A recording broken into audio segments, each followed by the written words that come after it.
Hello and welcome to yet another volume of Andre's Christmas TV reviews. And on this vlog, I'm going to be talking about what might be one of my all-time favorite Rankin Bass specials, Santa Claus is Coming to Town, which came out in 1970. Now, I've heard many stories, some even told by Rankin Bass, about the history of Santa Claus, but this one I continue going back to.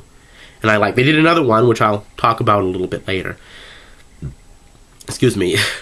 But Santa Claus is Coming to Town is narrated by Fred Astaire. And he plays a guy named Special Delivery Klugum.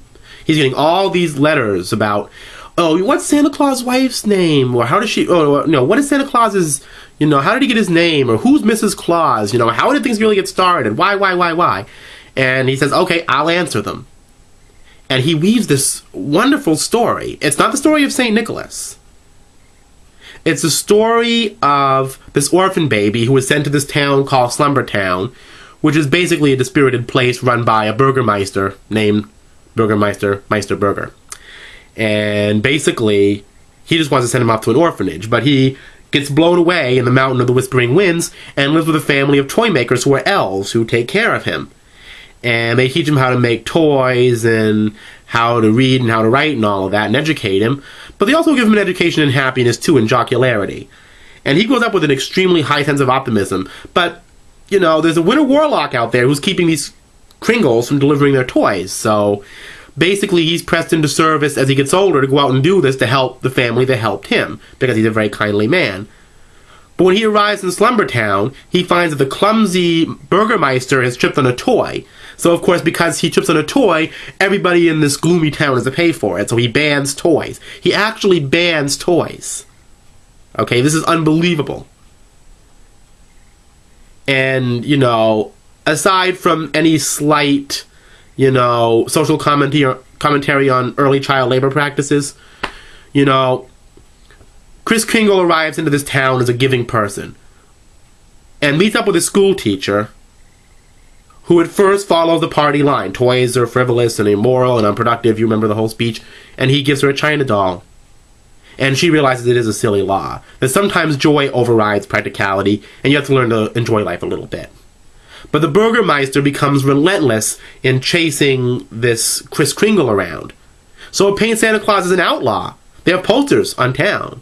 And they explain that's how he got his beard. And of course, the school teacher, Jessica, becomes Mrs. Claus because of the continual and rather violent at times harassment that Santa Claus, or Kris Kringle, gets in this video. Now, how did Santa Claus get his name? Kris Kringle was the name given to him by this family of toy makers in this film. And actually, Santa Claus derived, supposedly, from the fact that that was the name they found on him as a baby, Santa Claus. But he used the name only to avoid being chased around by the burgermeisters. Of course, in the end, the burgermeisters fall out of power. I wish they defined that a little more. That would have been an interesting story, but I suppose we can get to that a little later. And Santa Claus, who's delivering gifts, every night, decides to limit it to one a year. And there's the story of Christmas.